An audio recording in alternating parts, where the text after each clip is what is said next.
Hello students, देखिए हमारे पास जो टॉपिक चल रहा है ग्रेविटेशन का चल रहा है, जिसके अंदर हमारे पास में आज न्यूमेरिकल्स हैं ग्रेविटेशन की। ठीक है, हमें क्या निकालना है, ग्रेविटेशनल फोर्स की वैल्यू निकालनी है। जब आपके पास में क्या गिवन है, एक यूनिफॉर्म रोड है, उस यूनिफॉर्म रोड का मास क्या है बेटा, आपके पास एन मास गिवन है। लेंथ क्या है इसकी, एल लेंथ है। यहाँ इस रोड से एल डिस्टेंस के ऊपर एक पॉइंट मास है। इस पॉइंट के ऊपर मास m रखा हुआ है। तो हमें क्या करना है, we have to determine the gravitational force. ठीक है, ड्यू टू दिस रोड, इस रोड के कारण हमें क्या निकालना है बेटा, ग्रेविटेशनल फोर्स की वैल्यू निकालनी है। तो कैसे लेंगे, अगर हम इसमें से एक स्मॉल एलिमेंट ले लें, क्योंकि हमारे पास ये रोड कैसी है, यूनिफॉर्म रोड है। ये रोड हमें पता है किससे मिलके बनी है, छोटे छोटे एलिमेंट से मिलके बनी है। यहाँ से यहाँ तक की जो डिस्टेंस है वो x गिवन है। ठीक है, इसमें से मैं अगर एक स्मॉल एलिमेंट ले लेती हूँ जिसकी लेंथ क्या है बेटा, dx है। मास हमारे पास में टोटल लेंथ था, इस स्मॉल यानी टोटल मास में से हमने एक स्मॉल एलिमेंट लिया है जिसकी थिकनेस कितनी है, dx है। तो हमारे पास में यहाँ पे इस स्मॉल एलिमेंट का जो मास आएगा वो किसके इक्वल होगा बेटा, टोटल मास जो है इस पर यूनिट लेंथ पे कितना है, m/l। निकालना कितने का है, स्मॉल एलिमेंट का dx आ गया। ठीक है, हमें क्या निकालना है, सबसे पहले इसके बीच में यानी small element and mass, point mass m के बीच में फोर्स ऑफ अट्रैक्शन। तो बेटा स्मॉल एलिमेंट के कारण फोर्स भी कैसा आएगा, स्मॉल आएगा। तो उसको हम क्या लिखेंगे, Gm/dm/x²। टोटल निकालने के लिए इसको इंटीग्रेट करेंगे। इंटीग्रेट कहाँ से कहाँ तक, भाई रोड की लेंथ क्या है, l है, l से कितना बढ़ा दिया, 2l। तो l to 2l इसको आप इंटीग्रेट, तो इसका df का इंटीग्रेशन f हो गया। gm आपके पास कांस्टेंट है और ये क्या बन गया, यहाँ पे dx है ये, तो ये dx/x²। इंटीग्रेट कहाँ से, l to 2l। तो हमारे पास में ग्रेविटेशनल फोर्स की वैल्यू जो आएगी, gm x⁻² dx integrate from l to 2l। तो ये वैल्यू हमारे पास में gm x⁻² + 1 -2 + 1 integrate from l to 2l। gm x⁻−1 -1 l to 2l। तो ये हमारे पास फोर्स की वैल्यू आ गई, gm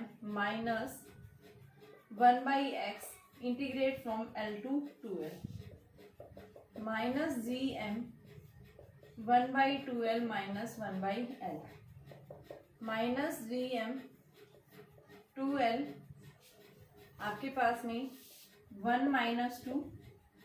तो f की वैल्यू gm/2l। ये हमारे पास में क्या आ गया बेटा, मास आ गया। ठीक है, फोर्स आ गया। हमने क्या लिखा है, सबसे पहले m/dm की वैल्यू है ये, और साथ में आपके पास में दूसरा एलिमेंट और था ये, इसके साथ बेटा m हो रहेगा क्योंकि स्मॉल एलिमेंट है। यहाँ पे आपके पास gm², क्योंकि हमने दूसरा मास नहीं लिखा, तो आपके पास क्या आएगा, इसके साथ है gm²/2l हमारे पास इसका आंसर आएगा। ठीक है, तो क्या लिखेंगे, gm²/2l। देखो क्या लिया, आपके पास एक रोड थी, रोड हमारी पॉइंट मास की शेप में नहीं है, कैसी है, लीनियर शेप में। तो लीनियर शेप पे निकालने के लिए हम क्या लेंगे, पूरे की रोड का एक साथ हम क्या ग्रेविटेशनल फोर्स नहीं निकाल सकते। अगर बेटा मैं इस रोड में से एक स्मॉल पोर्शन ले लूं और उस स्मॉल एलिमेंट के कारण यानी स्मॉल पोर्शन के कारण हम एक स्मॉल फोर्स निकाल सकते हैं। जब स्मॉल फोर्स आपके पास में आ गया तो टोटल यानी उसका इंटीग्रेट करने के आप पूरे के कारण निकाल सकते हैं। तो यहाँ पे हमने क्या लिया, एक स्मॉल एलिमेंट लिया, स्मॉल एलिमेंट का मास dm है, m/, यानी रोड का पूरा मास क्या है, m/l, और उसकी थिकनेस जिस एलिमेंट का निकालना है मास, उसकी लेंथ क्या है, dx। ठीक है, तो ये हमारे पास मास। अब इन दोनों के बीच में ग्रेविटेशनल फोर्स यानी ये इसको अपनी तरफ अट्रैक्ट करेगा, तो इनके बीच में ग्रेविटेशनल फोर्स जो आएगा वो क्या आएगा, यानी gm × dm।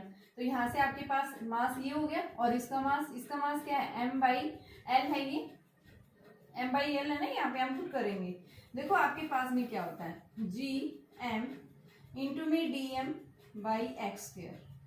यहाँ इस dm की वैल्यू जो हमने निकाल रखी है पुट करेंगे, तो ये आपके पास में क्या आ गया, m/l, और ये m²/l ये बन गया बेटा। ठीक है, तो यहाँ से भी इसको इंटीग्रेट करेंगे तो आपके पास में क्या आएगी, ये वैल्यू आ जाएगी। तो ये वैल्यू यहाँ से आपके पास l² आती जाएगी, क्योंकि एक l पहले से था, तो ये क्या आ गया हमारे पास में, ये वैल्यू आ गई, और ये क्या देगा आपको, फोर्स देगा। तो ग्रेविटेशनल फोर्स ऑफ अट्रैक्शन की वैल्यू जो आएगी वो हमारे पास क्या आएगी, GM स्क्वायर अपॉन में 2L स्क्वायर के इक्वल आएगा, जब आपके पास में क्या है, एक रोड दी हुई है। ठीक है, दूसरा क्वेश्चन देखिए आपके पास में, अगर आपके पास में एक स्फीयर दिया हो बेटा, उस स्फीयर में से अगर कोई भी पोर्शन हम क्या कर देते हैं, रिमूव कर देते हैं। आपके पास में कोई भी एक स्फीयर दिया हुआ है, उस स्फीयर में से अगर हम कोई भी पोर्शन क्या कर देते हैं, रिमूव कर देते हैं, तो रिमूव करने के बाद में बचा हुआ जो पोर्शन है उसके कारण किसी भी पॉइंट के ऊपर ग्रेविटेशनल फोर्स आप कैसे निकालेंगे। तो हमारे पास में सेकंड क्वेश्चन आता है। क्या क्वेश्चन दिया हुआ है, देखिए ध्यान से सुनिए। क्वेश्चन है मेरे पास में, आपके पास में एक यूनिफॉर्म स्फीयर है, ठीक है बेटा, उसका मास क्या है, m है, ठीक है, रेडियस क्या है, r है। ये क्या कर रहा है, एक फोर्स एक्सर्ट कर रहा है, यूनिफॉर्म स्फीयर है, of mass m, radius r, exerts a force on the small sphere. ये एक स्फीयर आपके पास, मास m है, इसकी रेडियस जो है r दे रखी है, इसके कारण जो फोर्स है वो यहां से 2r डिस्टेंस के ऊपर गिवन है, m पॉइंट के। तो ये क्या होगा, इनके बीच में जब ये पॉइंट रखा हुआ है तो यहाँ पे जो फोर्स आएगा बेटा वो क्या आएगा, GM m/2r का स्क्वायर। फर्स्ट आपके पास दिया हुआ है, ये फोर्स हमारे पास क्या है, GM m/4r स्क्वायर।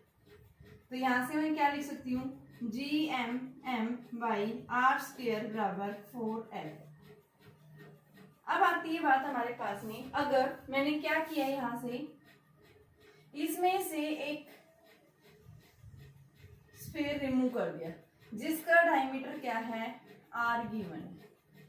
अगर मैंने क्या किया, इस स्फीयर में से एक स्फीयर जिसकी रेडियस r है, जिसका डायमीटर r है, अगर मैं उसको रिमूव कर दूं, तो रिमूव करने के बाद में यहाँ पे आपको क्या निकालना है, remaining part of the sphere वो कितना आएगा। ठीक है, कि आपके पास में what will be the force of attraction between remaining part of the sphere and mass m will be. उनके बीच का हमें क्या निकालना है बेटा, जो रिमेनिंग पोर्शन बच गया और इस मास के बीच का फोर्स निकालना है। सबसे पहले हम क्या निकालेंगे, जो हमने रिमूव पोर्शन किया है उसके कारण ग्रेविटेशनल फोर्स क्या है। ठीक है, तो पहले हम क्या करेंगे, कंसीडर करेंगे कि जो आपने रिमूव किया है उसका डायमीटर r दिया हुआ है, तो रिमूव पोर्शन का मास क्या है। तो सबसे पहले हम लिखेंगे mass of the remove portion. Remove portion, remove portion का मास जो है वो किसके इक्वल है बेटा, मास पर यूनिट वॉल्यूम। टोटल कितना था, 4/3 पाई r क्यूब। उसमें से ये वाला r/2 वाला कर दिया तो उसका वॉल्यूम क्या है, 4/3 पाई r/2 का क्यूब। तो ये क्या आ गया आपके पास में, m/4/3 पाई से कैंसिल, और ये क्या आ गया, r³ अपॉन में 8। क्या वैल्यू आ गई, m/8। ठीक है, रिमूव पोर्शन का मास कितना आ गया, m/8। तो ये जो रिमूव पोर्शन है इसके और इस बॉडी के बीच में फोर्स कितना आएगा, मान लो F डैश ले लिया, तो ये क्या आएगा, G m/8 इंटू में m अपॉन में डिस्टेंस यहाँ से और यहाँ तक की डिस्टेंस बेटा, ये यहाँ से यहाँ तक आपके पास में 2r है टोटल। 2r में से r/2 घटा दो, ये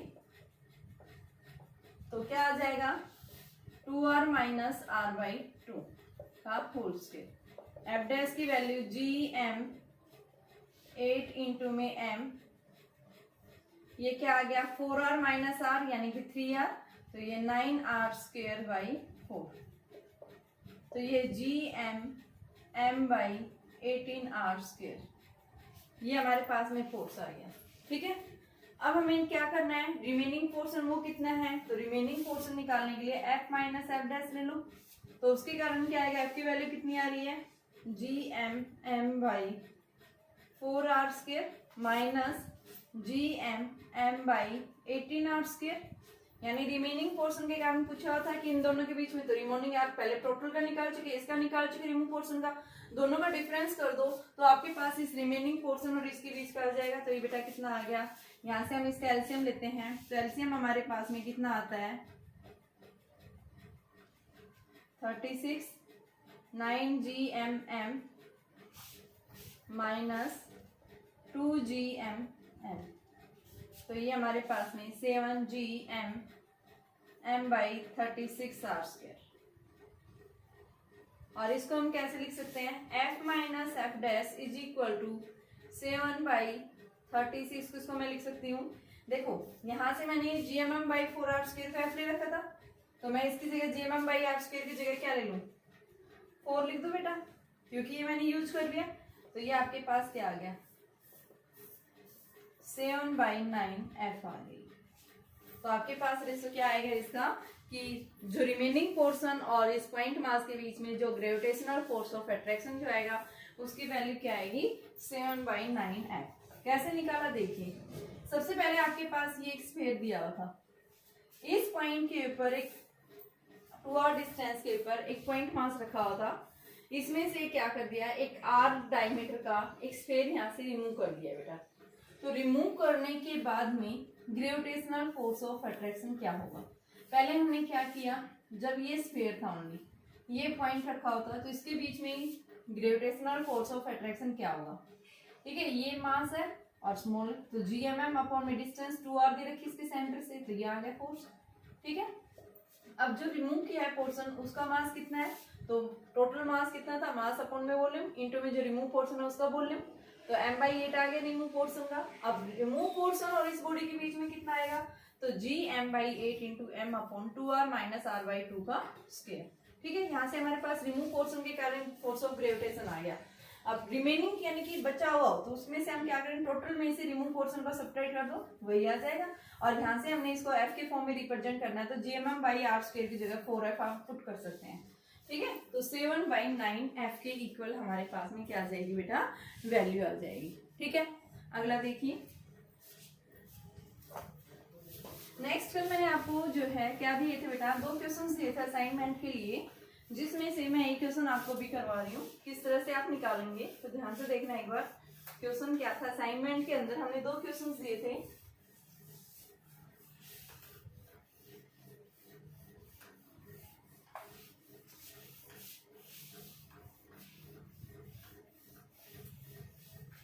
जैसे हमारे पास में दिया हुआ है question,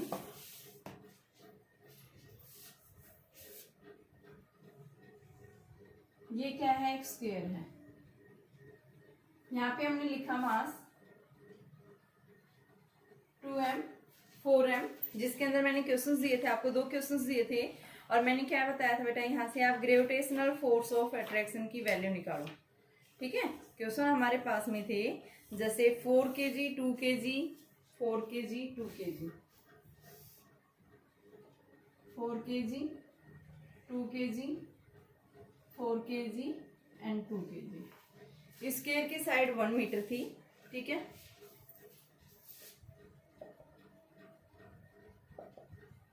calculate the net gravitational force on the body A के ऊपर निकालना है। आपके पास ये बॉडी ए है, ये बी है, ये सी है, ये डी है।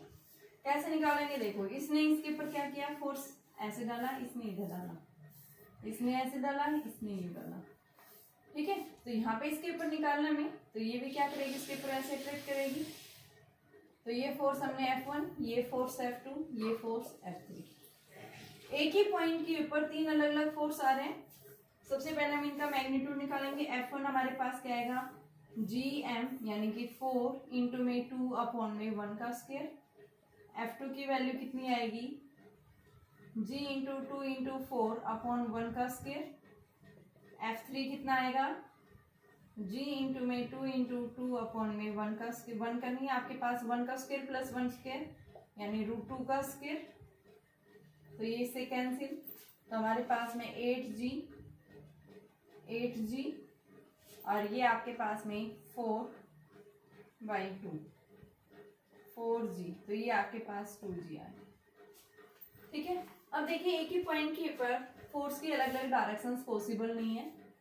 एक ही पॉइंट के ऊपर बेटा फोर्स की अलग अलग, इधर भी फोर्स जा रहा है, इधर भी जा रहा है, इस साइड भी, तो हम ऐसे नहीं निकाल सकते। तो बेटा नेट रिजल्टेंट देखने के लिए हम क्या देखते हैं, एक ही पॉइंट के ऊपर 3 फोर्स लग रहे हैं। एक फोर्स इधर लग रहा है F1, दूसरा फोर्स लग रहा है F2। अगर मैं इन 2 फोर्सेस का क्या ले लूँ, रिजल्टेंट ले लूँ, इनके बीच में एंगल क्या आ रहा है, 90। और बेटा जब 2 वेक्टर्स के बीच में एंगल क्या आता है, 90 डिग्री। ये मान लो A है, ये B है, इनके बीच में एंगल 90 है, तो रिजल्टेंट हमारे पास में आता है A square plus B square plus 2ab cos of 90। cos 90 क्या होता है? 0। तो हमारे पास क्या आ जाएगा? रूट ए स्क्वायर प्लस बी स्क्वायर।